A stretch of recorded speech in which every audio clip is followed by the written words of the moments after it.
This is Marketing Uncomplicated.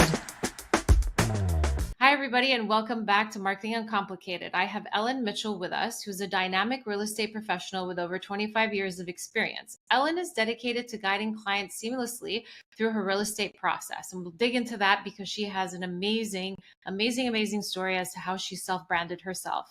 Since becoming a licensed realtor in 1998, Ellen has specialized in probate sales, senior relocation, divorce, and general real estate, with the goal of being her client's realtor for life.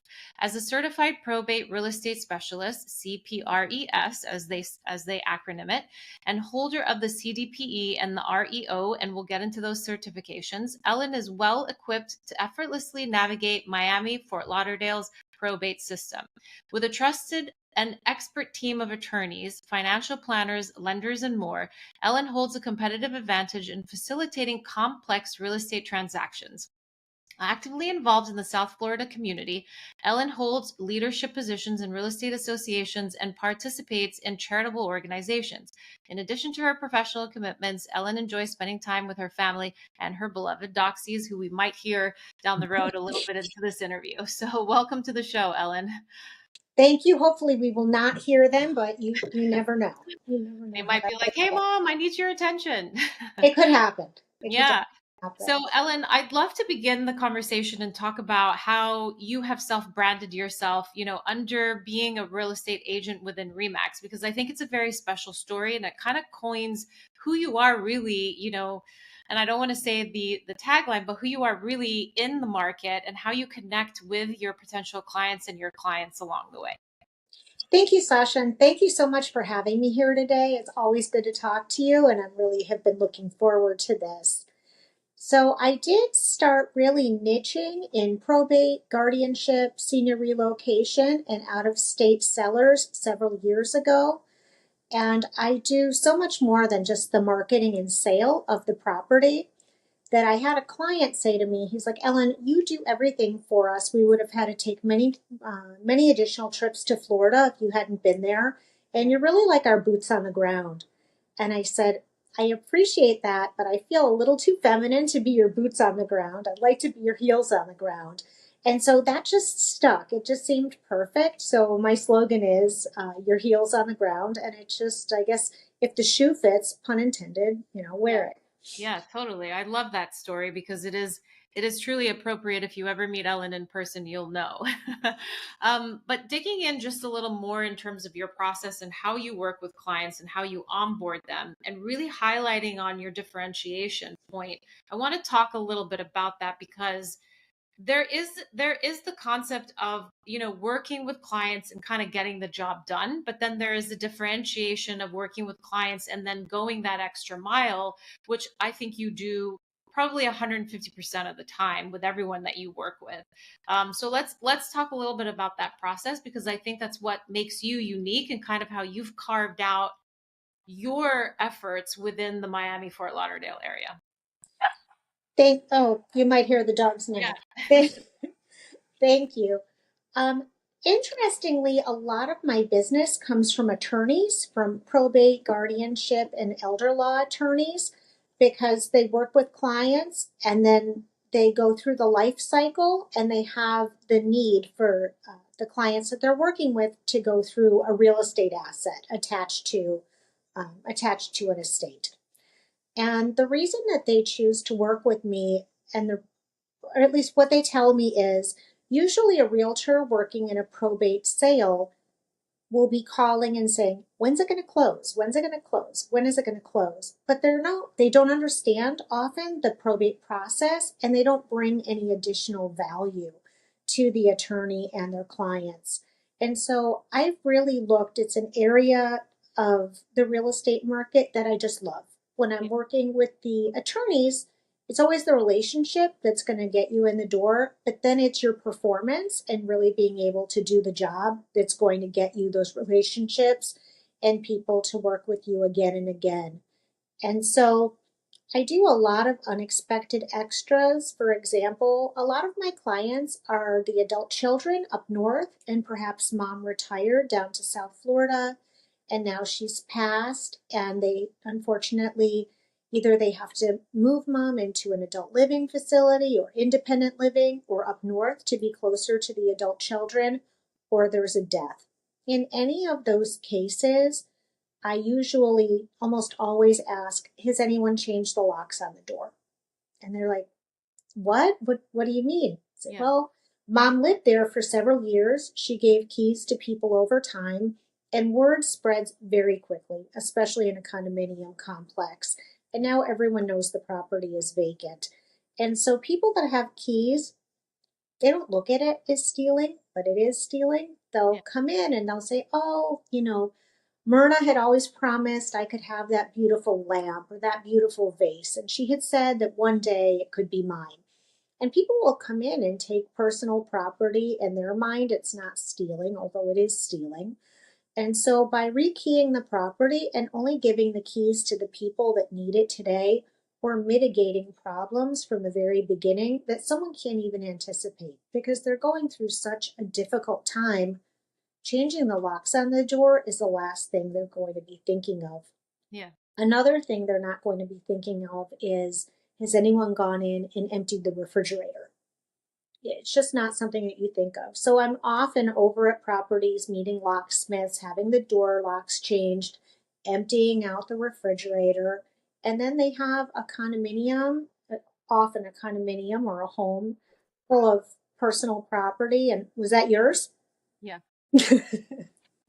Yours has a louder, Yeah. it must be bigger than mine.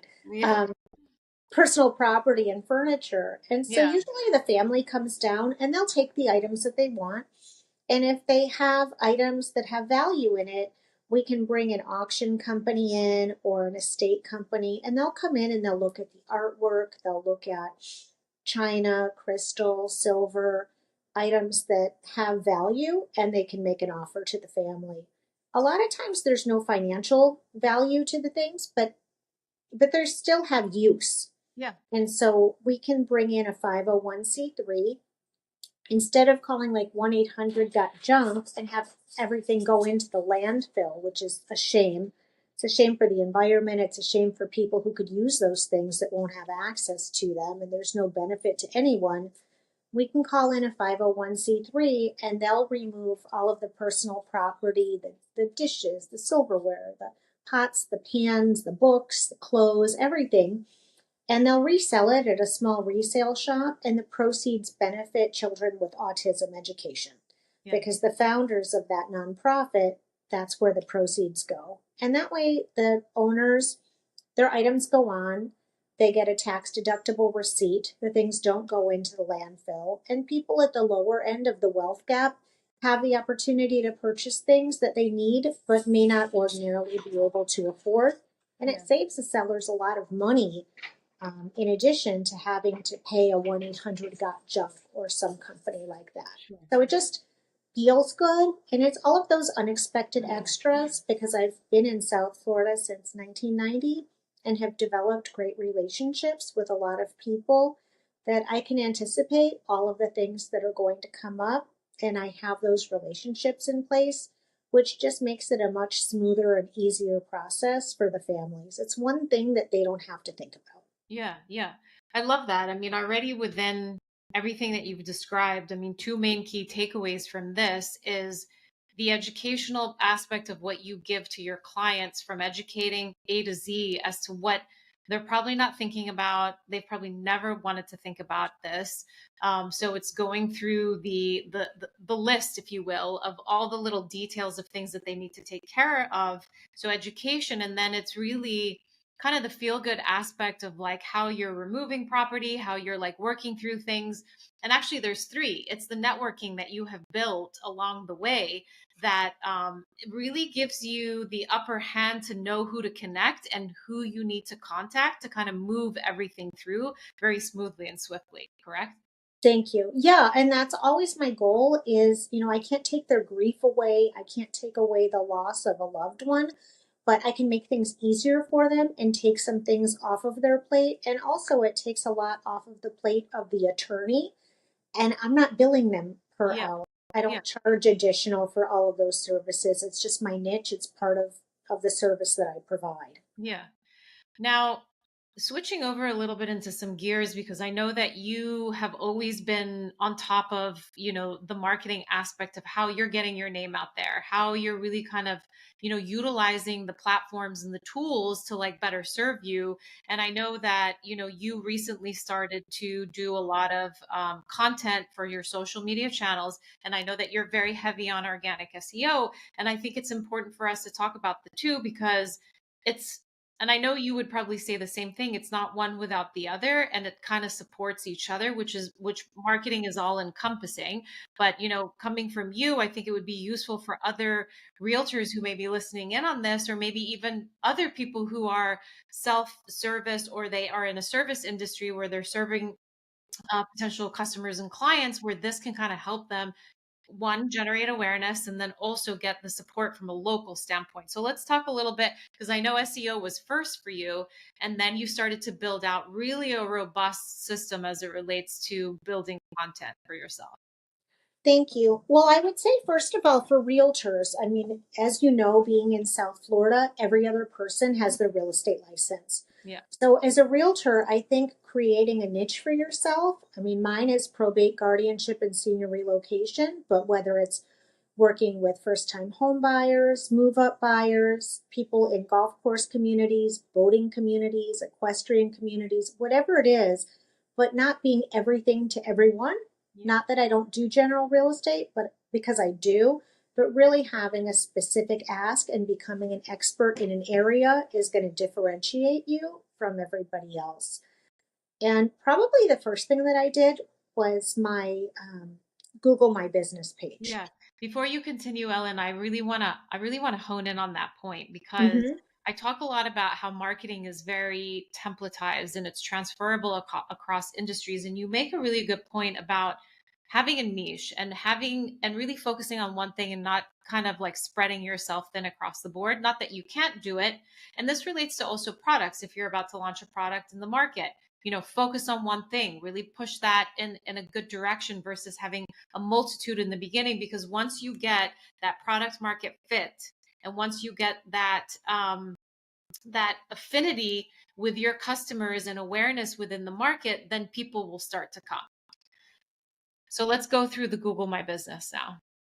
Thank you. Absolutely. So the Google My Business, which I know is called something else now. I know they changed the Yeah. the name of it, but it's a free tool that everyone can use. And if you don't, if you're selling products and you don't have a storefront because you're shipping, you can always just not show an address. I use my office address for my Google My Business. So just first going on, creating that account, having them send you a postcard, which did not work for me. I went through that several times. And finally, Google has a program where they can call and you can video from Yep. your location. So I was Yep. able to show, this is my office, here's the computers, and they had me walk around to just verify that I was where I said that I was. Yeah. And after that, using it and maximizing it. So filling it out completely, the information, making sure that my information everywhere was the same, the way that I phone number, name, business name, address, everything was consistent across all channels, uploading multiple photos, uploading videos as well, and then reviews. Being really good about asking. I think I have 90 something. I know I have 90 something 5-star Google reviews, Yeah. but just being really intentional about asking for those and following up. And also telling other business professionals that I work with, asking them for a Google business review and saying, Sasha, do you have a Google page? I'd be happy to do a Google business review for you, or any other platform that you're on. And usually, conversely, someone will say, yes, I would like this. Is there something I can do for you? Yes, I would be great if you could give me, I'm really working on my Google reviews. Yeah. And then I'm continually posting content on it. So whether it's I'm taking a new listing and I'm uploading photos of the new property, but not just having it and forgetting it, but having it be organic and live and always adding content to it.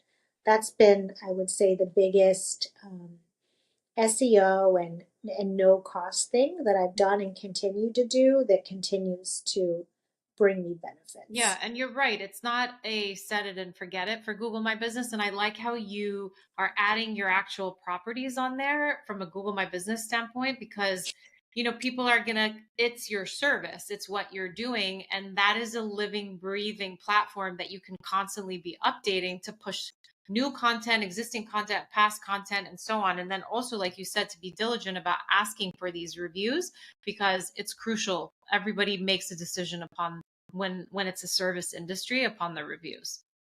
Absolutely. Yeah. So that was the first thing that I did, was really concentrate on my Google My Business and made sure that everything across all platforms was the same. And it's surprising, but I've been in business since 1998. And so logos have changed, branding has changed, photos have changed. So just making sure that they were the same and consistent among all platforms was, kind of a no-brainer, but something that if you don't think about, it's easy to ignore. Yep. So, and as you know, I've started really getting into video, and people kept pushing, Ellen, you've got to do video. You've got to do video. And my hesitation was, that's not what I do. I sell real estate. I help people. I problem solve. I'm creative. I can think outside of the box. Yeah. But video, and someone said to me, they said, Ellen, no one's expecting you to be Diane Sawyer. They're just Yeah. expecting you to be Ellen Mitchell, the realtor. So just Yeah. be who you are, talk about what you do, what you know, and you're going to resonate with the people that are looking for what you provide and who just your energy vibes with their energy. Yeah. And so I started doing that, and it's been really, really good. And just the consistency, I think, in the colors, the branding across all platforms. And I haven't yet, I'm not on TikTok. There are things that I'm not on, but Google, Facebook, Instagram, YouTube, those are the places that I'm just very, very consistent.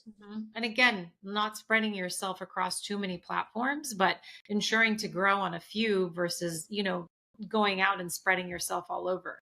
Um, so the type of content, as you say, I'm a realtor. I'm not somebody who produces video. So let's talk a little bit about the content, because I think this ties back to the original conversation that we were having. When you're onboarding your clients, you're educating them in terms of like next steps. I've seen some of your videos, and they are very educational in format, which I think is huge. And these days people don't read. Videos are really prominent in terms of, our attention span today. So let's talk a little bit about the type of content that you deliver. So I really try to look at and think about the questions that people ask me in everyday life. You know, how do I do this? I just inherited a property. I don't know what to do.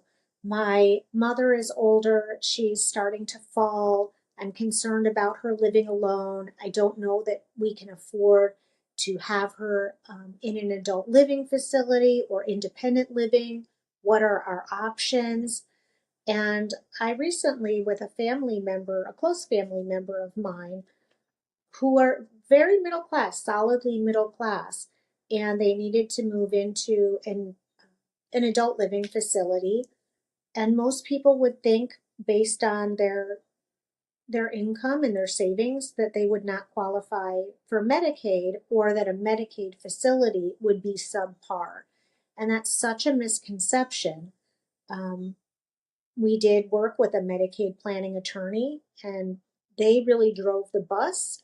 I reached out to a probate attorney that I knew, and I said, I've heard about Medicaid. I know it's a good thing in some situations. Who can you recommend? She recommended someone. We had a call with that person. She went over how everything worked, and within, I would say, 60 to 90 days, they were approved for Medicaid and moved into a beautiful, beautiful facility that they were able to afford with the monthly income that they get through Social Security and a pension. And the additional, it was $1,850 per person, so $3,700 per month for Medicaid. That made the difference between them being able to afford to go to a really nice place or kind of a substandard place. Plus, they were able to legally shelter some of their monies and be able to pay the difference. So I think about the things that people ask me. I have a lot of older family members that I've been through this process with, not necessarily Medicaid, but aging and moving, Yeah. and just trying to create content around answering questions that people have. And a lot of times, just the questions they don't even know to ask. Yeah. Yeah. It's almost like bringing alive like frequently asked questions that would be on any website. And I think that it could be a resource. It's really a resource for somebody. And I'm assuming through your YouTube channel, you can kind of subcategorize the different videos so that people, don't have to go to, the original one, that your very first video, but it's like, what are the categories that you can kind of like break up so that people have ease of use to kind of go through the whole process. It could also maybe be used as, uh, maybe you've thought about this in the past in terms of, onboarding, like before they meet you, or like, as you're bringing them in. And I don't know if you use it for that type of purpose, or it's just purely educational for people who haven't yet worked with you. I do both. And, like, for example, I was introduced to another probate attorney this week. Yeah. And so, in being introduced and setting up an appointment, I put a link to my YouTube channel and said, here's some Amazing. information about me and what I do, so that they would know just a little bit about me before we met. Familiarize. Yeah. And exactly. So, Oh, yeah, that's but I great. do, the main goal really is for it to be a resource for people, because everybody's situation is different. There are so many different, as many different people as there are situations. So Yeah. I really want it to become a repository of information that people can go to. It's a free resource, and to, get the information that they need. Yeah, totally. Ellen, tell me a little bit about let's dive into a case in terms of like one of the, maybe not necessarily, I don't like to use the word toughest, but what was a complex, you know, case, or somebody that came to you and it took a little time to like work through it, but as you said, you were thinking outside the box, you were creative, how you I want to just dig into a little bit about how your process works, because I think it's important for the audience to hear that it's not just a traditional one lane process, and that, as you said, every situation is unique, every situation offers itself up to not necessarily go in that one path, but to be open to what is coming your way, to support and kind of bring all the tools that you need in place to kind of make sure that it works and it's the best that it can. Thank you. I'm just going to send my husband a text asking him to Okay. look at the dogs. Sorry. That's okay. So I had a really interesting scenario that happened about, it's got to be about 9 months ago now. I had a probate and estate planning attorney that I work with quite a bit, and he contacted me. This woman had contacted him. She had gotten a letter from one of these investors, Yeah. and it said that she had inherited property and that they were willing to purchase the property for $60,000. There were multiple heirs, and they would take care of everything. She didn't even know that this had happened. It was her great aunt who lived in Florida. She lived out of state. I guess they weren't especially close because she didn't know that the great aunt had passed. Yeah. And the way that the investor found out about it was that the condominium association fees stopped being paid after she died. And usually the associations, they will start foreclosure very quickly, often within 90 days. And so the foreclosure action was started, and the investor found this through the foreclosure action that this is going on. Yeah. So she was thinking of, all right, let's just get it sold, get it. And the attorney said, wait a minute, $60,000, it might be a good price, but we have no idea. Let me call Ellen and see what is the place worth. And so I looked, and it was worth around $300,000. It's a condominium, so it was without going inside. I said it could be more or less. I have no idea about the upgrades of the unit, but in the $300,000 range, certainly well beyond the $60,000 that he was offering. Yeah. Turns out that there were 18 heirs. which is very, very unusual. Yeah. Some of the heirs were incarcerated, and some of the heirs were saying, let's just take the 60,000. And if you take 60,000 divided by 18 people, it's very, very Yeah. little. But to them, it was like some of them who were, I mean, incarcerated or really living hand to mouth. It was like, this is found money. Let's just take it and be done. Yeah.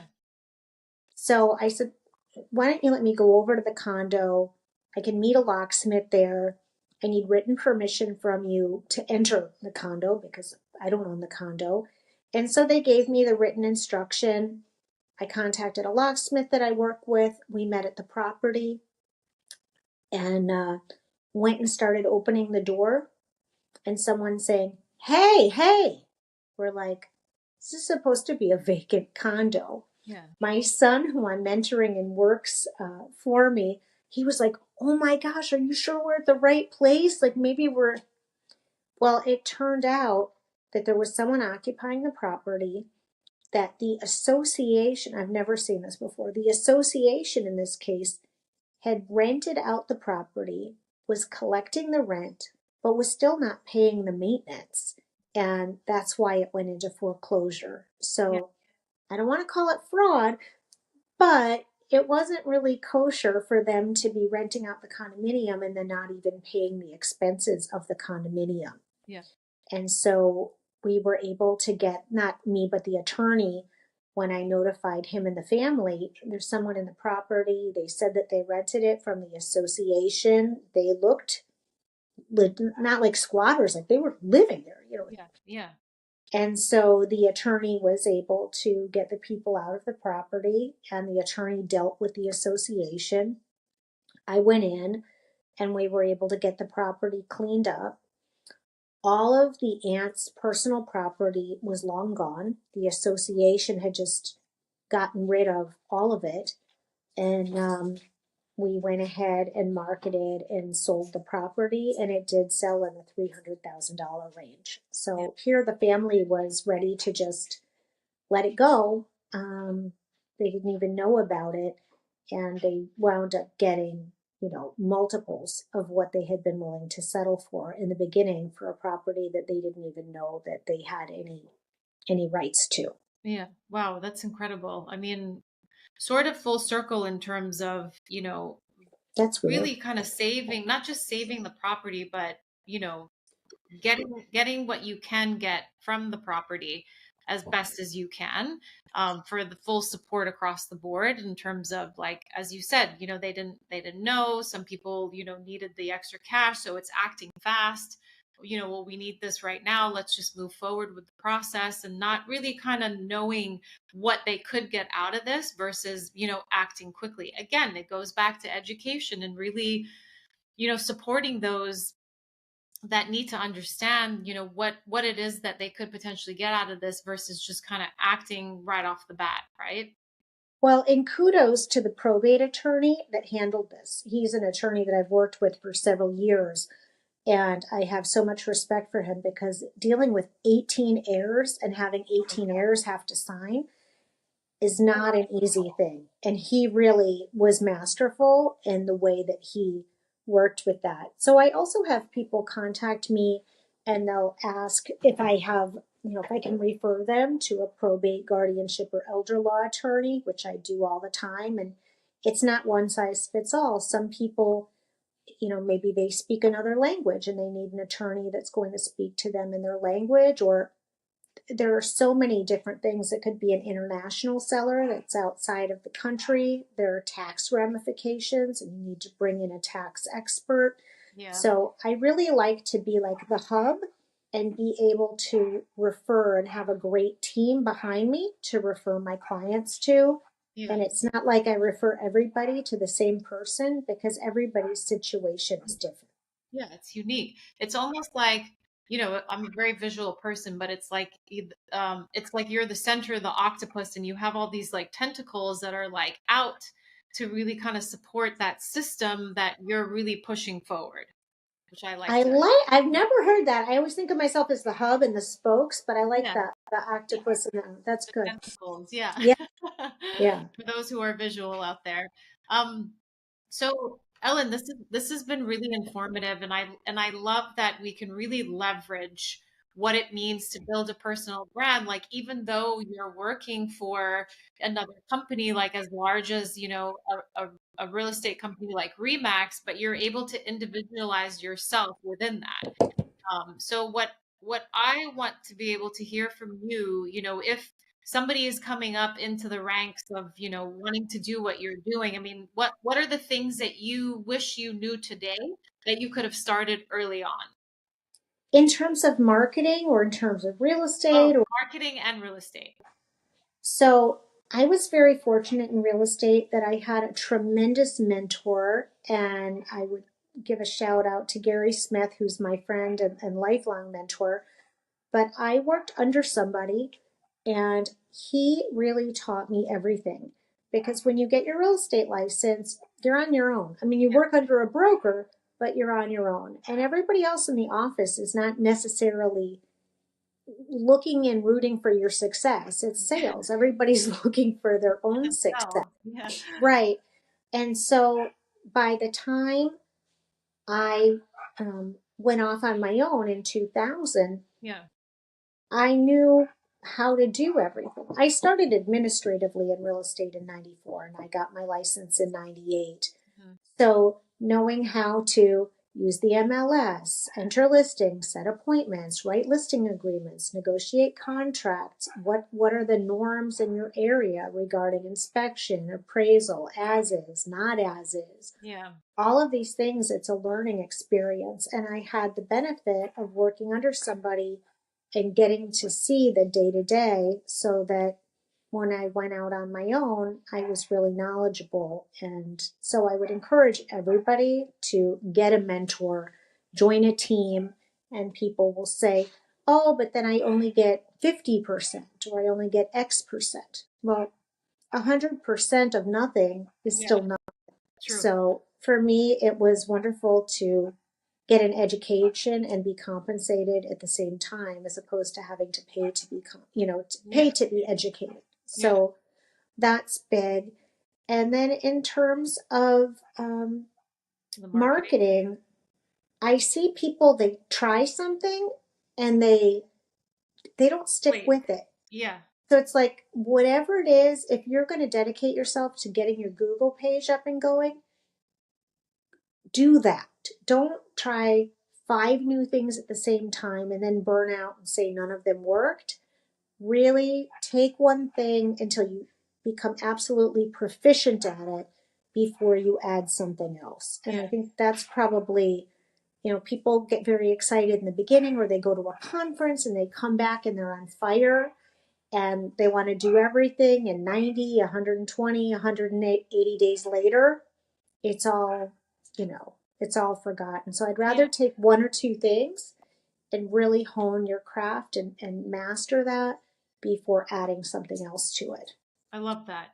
And I do want to touch on something that is obviously very important as it relates to real estate, because real estate, as you say, at the end of the day, it's all about sales, right? But one thing is that every time that I've ever seen you talk or, walk through your process, you're never selling. And I think that it's important to mention that when you are passionate about what you do, you educate and you bring people into that community versus actually selling them as to like this and this, right? Because we've talked about how your approach is unique based on every individual, right, that comes through the funnel for you and that you work with. But at the end of the day, it's like your passion kind of over so that it doesn't become sales and it doesn't feel like sales anymore. And I think that that's also very important, because a lot of the times people think, oh, sales, there's a script, I have to, abide by the script, it has to be this way. But at the end of the day, no matter what industry you're in, when you're trying to get somebody to understand what you do and you're trying to, I wouldn't say win them over, but you're trying to gain their trust, the passion needs to be there and the sales needs to go out the window. Wouldn't you say so? I would. I think some scripts are, as realtor, you always have the same objections, which Yeah, is the listing price, the commission, the yeah, time of the listing. So I think it's important to know what to say so you're not just always yeah, on figuring out as you go. But once you really are passionate about what you do and you really have a desire to be of service, and I don't mind saying I'm not a discount realtor. Not Yeah. that there's anything wrong with that. That's just not what I am. So I don't charge additional for all of the ancillary services that I offer. It's part of what I do. Yeah. But if someone's looking for a discount broker, I'm not the one for them. And that's okay. Yeah. That's okay. And I'm comfortable having that conversation because I know what I bring to the table. Yeah. And that's another point. I think that that's like a mindset also of your what's the word I'm looking for? It's Value or value, exactly, and what you know, as you said, that you can bring to the table, and not undercutting yourself, because Mhm. if you say no to that, something else will come through and it may be even bigger. So I think mindset is also important with any business you're in, to know that you know that and you have that power, because and it's okay to say no because something better will come in through the door. I absolutely 100% believe that. Yeah. Yeah. And that you have to be comfortable with the person when you're doing something like you're hiring a marketing company, you're hiring a realtor. Yep. It's a longer term relationship, and you want to make sure that you have comfort, that you really believe in the person, that you feel that they're going to deliver what it is that you want, and that when you see their name on the phone, you're like excited to talk to them and collaborate. You're not like, oh my gosh, do I have to hear from her again? That relationship, I think, it has to feel good for both parties in order to be successful. For sure. For sure. Ellen, this has been great. I mean, lastly, what are the three key things that you would want to kind of leave with? I would say one would be, my husband says grit, like grit or persistence. Yeah, I know so many people that have become realtors that they're smarter than I am, they're more well educated than I am, they have a community of wealth and privilege that they grew up in that I didn't. yeah, But I will stick with it and work harder and figure it out and really be there. And I've seen people come and go that I would have thought on the face of it would have been able to crush me in sales. But I yeah, think my persistence and perseverance is huge. Being adaptable. The market that I came into in 1998 was a general real estate market. And in 2006, the market crashed. yeah, And I remember sitting there thinking, either I need to find a new career or I need to figure out what is selling and how do I sell it. And what yeah, was selling were REOs, foreclosures, and short sales. I got myself a coach, and within a year, I was a direct Fannie Mae, Freddie Mac, and HUD listing agent. yeah, So you have to be adaptable. There's a great book about that, Who Moved My Cheese, which I recommend to everybody. yeah, And the third thing is really look to be of service. Where can I add value? How can I help you? Lead with a serving heart, not looking for what you can get out of it, but what you can bring to the situation. And I think that the byproduct of that, you're going to get the sales, you're going to succeed, but looking, how can I problem solve? Let's figure this out together, and not looking at it as what can I get, but what can I give. So those would be my three big I takeaways. love that. So just to recap, it's maintain your consistency, keep going, pivot, know when to pivot, know when to change, where the world is adapting every minute, every day. So know that you can adapt, and adapt fast and adapt quickly to make yourself competitive against others, and then know your value. So this is fantastic. I love it, Ellen. This has been truly great. And I love how we were able to connect the dots from a marketing standpoint and really support everything that you're doing, and to elevate, what you bring to the table from the standpoint of, you're not just a real estate agent, and it's how you support from end to end. Thank you so much. And I guess that's why I've always connected with you so well, because I feel like you bring the same thing to what you do. You just get that feeling every time I see you and talk to you. Yeah. You want to be of service, you want to do a great job, you want to provide a real value. And that's different than someone that's looking to just sell you something. Yeah, totally. Totally. I love it. Well, let us know, Ellen, where can people find you so I can tag everything also at the bottom? Sure. So I'll send you all my social, but Ellen Mitchel, Probate Real Estate. I would love for you to check out my YouTube channel. That's where I've been spending a lot of my time, attention, and intention. And if anyone has any feedback, any questions, I'm always happy to collaborate. And It might sound funny to some people, but realtors are some of my best collaboration partners. I mean, like, I don't sell commercial real estate, and so I refer all of that out. I stay in my own wheelhouse, and I have great collaborative relationships with realtors all around local, state, national, and international. So I'm always happy to be of service and connect with people wherever they are. And anything I can do to help support anybody, happy to do it. Great. Well, I'll tag all the socials on the bottom so everybody can connect with you. And then, yeah, thank you again, Ellen. This has been wonderful. Thank you.